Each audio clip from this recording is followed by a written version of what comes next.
I'm Judas. I was one of the 12 chosen by him. Money and power blinded me. In the garden, I turned him in with a kiss. And as he looked at me, his look was pain, not by what he was doing, but what I chose to do.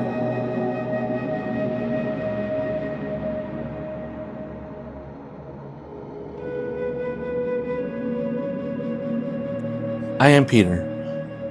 I promised I would follow him until the end. But when they asked me if I knew him, I was afraid. I don't know him, I said once, twice, 3 times, and when the cock crowed, my heart was broken.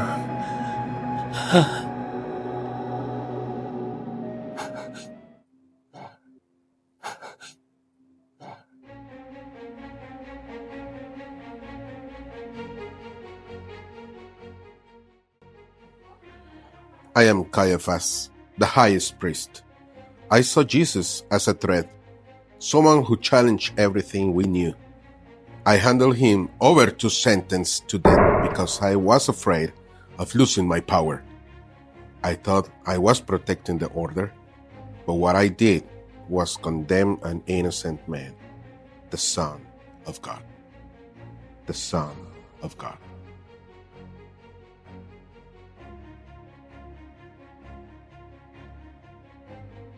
I am Pontius Pilate, Roman governor. They brought Jesus to me, beaten and tired.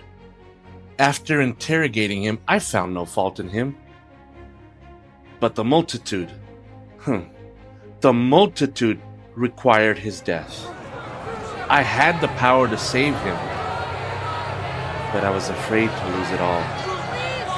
What is the truth? In that moment, I didn't want to know.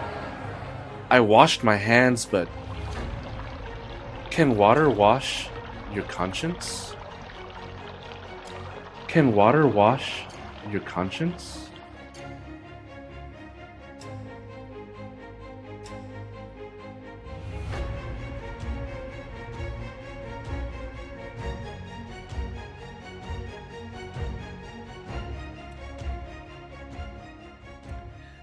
I was supposed to die that day.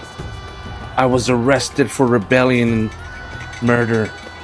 My destiny was the cross, but the multitude shouted my name. My name. I couldn't believe it. They asked me to be freed and for Jesus to be crucified.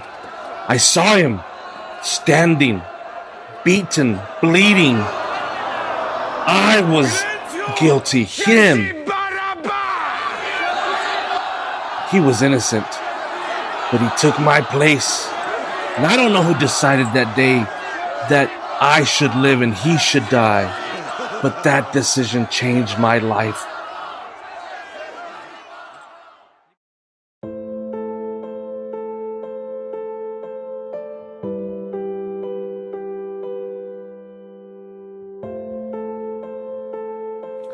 My name is Simon, a common man who was walking by, and I was obligated to carry the cross of Jesus. I didn't understand why they chose me, but as I carried his cross, something changed in my heart. Jesus, tired, looked at me, and in some way, that look filled me with something more than just simple compassion. Carrying the cross was not easy, but it showed me what it truly meant to serve. Sometimes there are burdens that can transform us. Mom, is that Jesus? Mom, is that Jesus? Why did you do that? Why did you do that? Why did you do that? Why did you do that? We followed him. We saw his miracles. We heard his voice. We felt his love. But now we see him suffer. Every blow, every fall broke our hearts. We wept for him, but in his pain, he cared for us.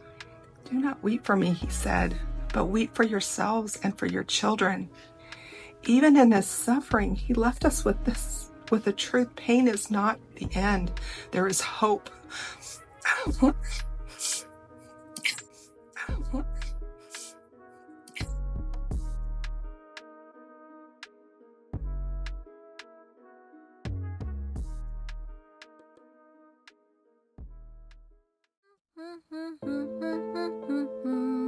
I am Mary, his mother. I held him in my arms the day he was born, and now I see him hanging on a cross. I watched them torture him. They disfigured him.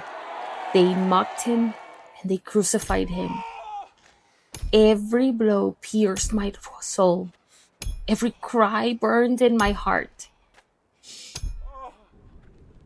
But I always knew he wasn't just my son. He came to fulfill a greater purpose. Being his mother meant staying with him until the very end. No matter how much it hurt, no matter the blood spilled, no matter the tears, I would not leave. A mother's pain has no words. But the love I have for him gave me the strength to endure it all.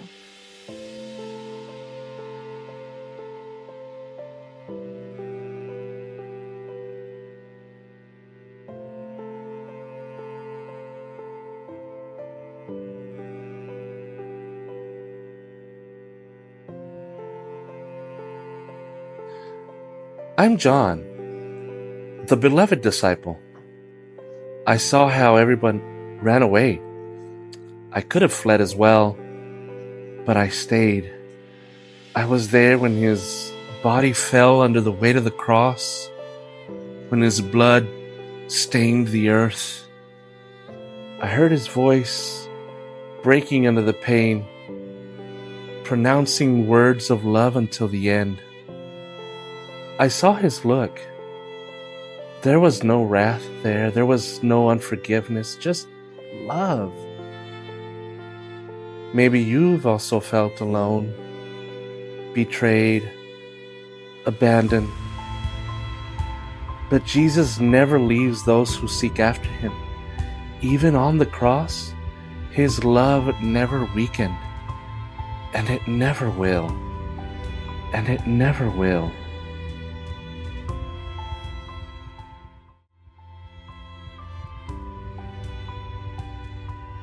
I am the thief. I was at the side of Jesus on the cross. At the beginning, I laughed at him. I mocked him. Why is it that he cannot be taken down from the cross? But something in him, something changed me. I saw how he suffered and he looked at me.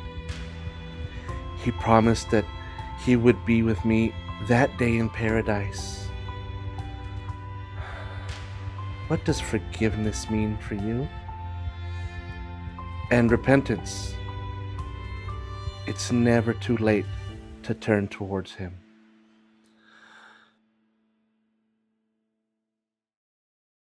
I saw how Jesus died. At the end, when I saw the darkness and the shaking of the ground, I knew something supernatural had happened. Truly, he was the Son of God. My heart was changed in that moment.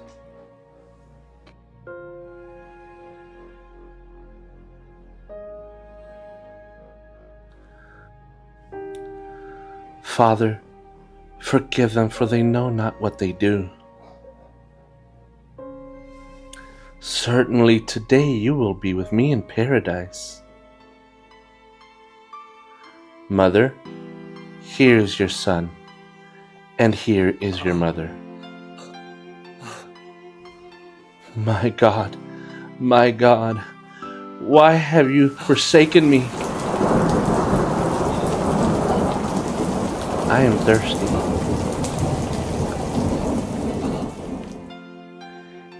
It is finished. Finished. Father, into your hands I commend my spirit.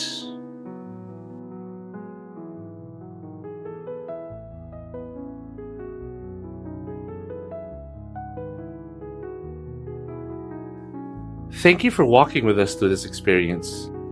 You have been witnesses of what happened in that time. But now I ask you a question. If you had been there, who would you have been? Would you be Jesus, who betrayed Jesus for 30 pieces of silver? Or maybe Pilate, who gave in to the fear and the pressure from the multitude? Or Peter, who denied him 3 times? Or John, the beloved disciple, who was there until the end in the midst of the suffering? This story did not just happen in the past. Jesus continues to write your story in the present. He is calling you, the same as he called those men and women 2,000 years ago to follow him. Are you ready to respond to his call? Or will you stay silent, as so many did? Today, I invite you to reflect deeply. If you had been there, what would you have done? Jesus not only died for those that followed him, he also did it for those that betrayed him, denied him, and abandoned him. He is today offering that grace to all humanity. Then, will you respond? We invite you to take a moment in deep silence to ask yourself, who am I in this story? It's a moment to make a decision, and we can guide you today.